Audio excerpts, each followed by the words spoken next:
আসসালামু আলাইকুম সবাইকে। আজকে আপনাদের সামনে নিয়ে আসলাম কিভাবে আমরা খুব সহজ পদ্ধতিতে মোমো বানাবো। তো মোমোর জন্য আমি চিকেন কিমা ব্যবহার করেছি। এটা আমি আগে থেকেই কিনে রেখেছিলাম।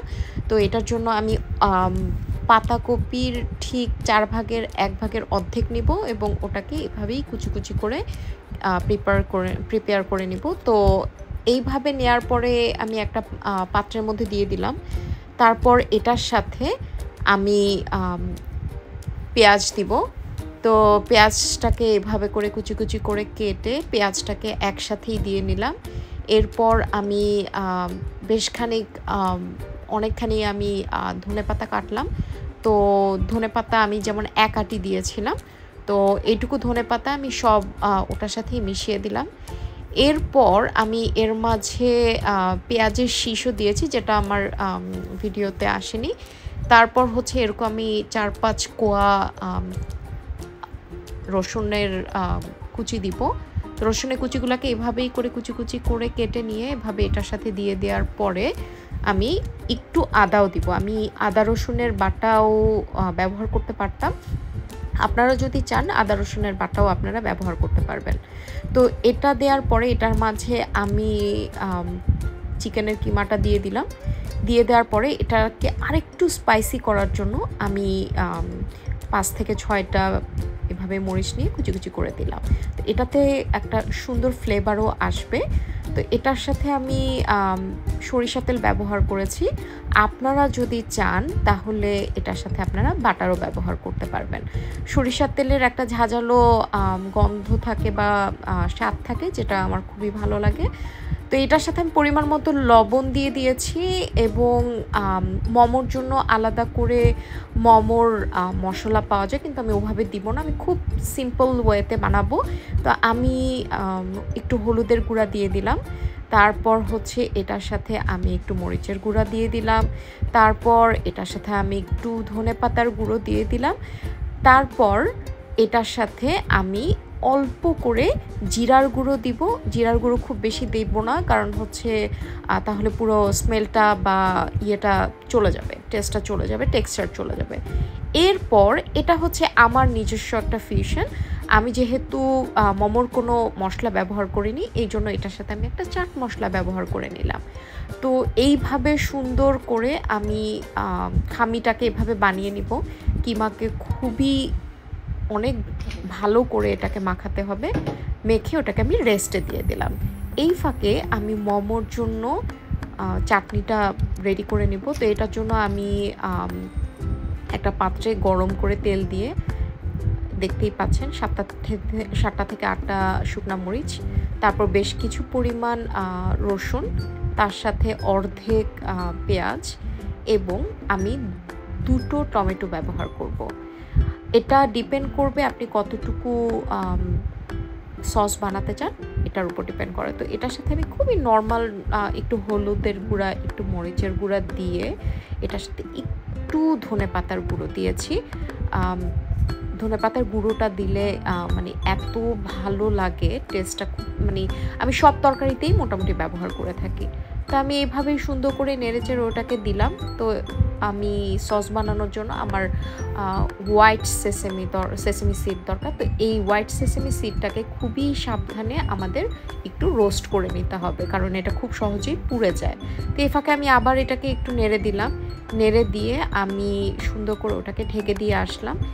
এসে আমি চিন্তা করলাম যে এই ফাঁকে আমি মোমোর শিটটা রেডি করে নিই। তো আমি মোমোর জন্য মোমোর শিটটা রেডিমেডই কিনে নিয়ে এসেছি দোকান থেকে, এবং এই মোমোর শিটটা খুবই সেন্সিটিভ, মানে খুবই পাতলা, এবং আমি এটাকে একটু আগে কিছুক্ষণের জন্য ডিপে রেখে দিয়েছিলাম, কারণ আমি একটু নর্মালে রেখেছি, এটা নরম হয়ে গিয়েছিল। তো এইভাবে করে এটার বর্ডারের চারপাশে, যেহেতু এটা আটা, আপনাকে চারপাশে একটু পানি দিয়ে দিয়ে মাঝখানে পুরটা দিয়ে ঠিক এইভাবে করে নৌকোর মতো একটা শেপ দিয়ে আমি সুন্দর করে মোমোটা বানিয়ে নিলাম। এই যে আপনাদেরকে দেখাচ্ছি, এই যে। তো এইভাবে করে আপনারা খুব সুন্দর করে এই ডিজাইনটা ফলো করে, খুবই নর্মাল একটা ডিজাইন, আপনারা চাইলে রাউন্ড করতে পারবেন, আপনারা চাইলে আরও অনেক ধরনের ডিজাইনভাবে, এটাকে চায়নাতে ডাম্পলিং বলেও চেনে। তো ডাম্পলিংয়ের অনেক রকম ডিজাইন আছে, আপনারা করতে পারবেন, বাট আমার কাছে এই ডিজাইনটাই অনেক বেশি সিম্পল লেগেছে এবং এটা খুব সহজেই হয়ে যায়। আপনারা আরেকটু দেখুন, মাঝখানে পুরটাকে একটু সুন্দর করে দিলাম, তারপর আমি আস্তে আস্তে করে এটাকে একটার উপরে আরেকটা পরত দিয়ে দিয়ে সুন্দর করে বন্ধ করে দিলাম মুখটা। তো এই যে এইভাবে, এটা খুবই সহজ একটা পদ্ধতি। তো আমি পুরো দিয়ে বানিয়ে নিলাম। তো বানিয়ে নেওয়ার পরে আমি আগে থেকে স্টিমারে পানি দিয়ে আমি সুন্দর করে দিয়ে রেখেছিলাম এবং আমি এখন মোমোগুলোকে এটার মাঝে প্লেস করে দিলাম। তো মোমো রাখার আগে নর্মালি আমি একটু তেলের স্প্রে করে দিই, তো আজকে করলাম না, দেখি কেমন হয়। তো এই ফাঁকে আমি ওটা সিদ্ধ হয়ে আসতে আসতে আমি সসটাকে একটু রেডি করে নিতে চাচ্ছি। তো সস রেডি করতে হলে আমার রোস্টেড সেসেমি সিডটাকে আমার আগেই একটু গুঁড়ো করে নিতে হবে আমার টমেটোর সেই জিনিসগুলো দেওয়ার আগে। তো আমি এইভাবে করেই সুন্দর করে সেসেমি সিডটাকে আমি ভালো করে ব্লেন্ড করে নিলাম। তারপর এই সেসেমি সিডের সাথে আমি আমার যে টমেটো শুকনো মরিচের যে কম্বিনেশনের যে ইয়েটা আমি রেডি করে রেখেছিলাম, মানে ওটা কাইন্ড অফ চাটনির মতোই হয়ে গেছে। এই যে দেখতে পাচ্ছেন কি সুন্দর একটা কালার এসেছে। তো এটাকে আমি ওটার মাঝে দিয়ে দিব। দিয়ে দেওয়ার পরে এটার সাথে একটু পানি মিশাতে হবে, কারণ আমার যেই ঘনত্বটা আমার ওভাবেই আমি চাই। এটা আপনাদের উপর ডিপেন্ড করবে, আপনারা যদি ঘন চান, একটু পাতলা চান, মানে কনসিস্টেন্সি কেমন হবে এটা আপনারা ডিসাইড করবেন। তো এটা আমি একটু টেস্ট করে দেখলাম যে লবণ একটু কম হয়েছে, তো আমি একটু লবণও দিয়ে দিলাম। এটার সাথে আমি অল্প পরিমাণ একটু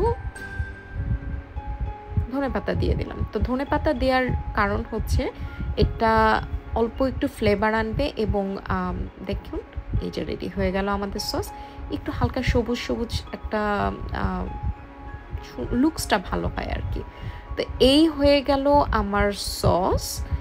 তো ভালো করে সসটাকে আমি ব্লেন্ডার থেকে ঢেলে নিলাম একটা পাত্রের মাঝে, বেশ বড়, কারণ হচ্ছে অনেকগুলো মোমো বানিয়েছিলাম আমরা। তো এই হয়ে গেল আমার মোমো। এটা নিচের পাত্রটা খুব ভালোভাবে হয়েছে, উপরেরটাকে আমি আরেকটু পরে নামাবো। তো নিচেরটাকে আমি এই যে নামিয়ে আপনাদেরকে পরিবেশন করে দেখালাম। আশা করি আপনারা এভাবে মোমো বানিয়ে অনেক বেশি মজা পাবেন। থ্যাংক ইউ ভিডিও দেখার জন্য।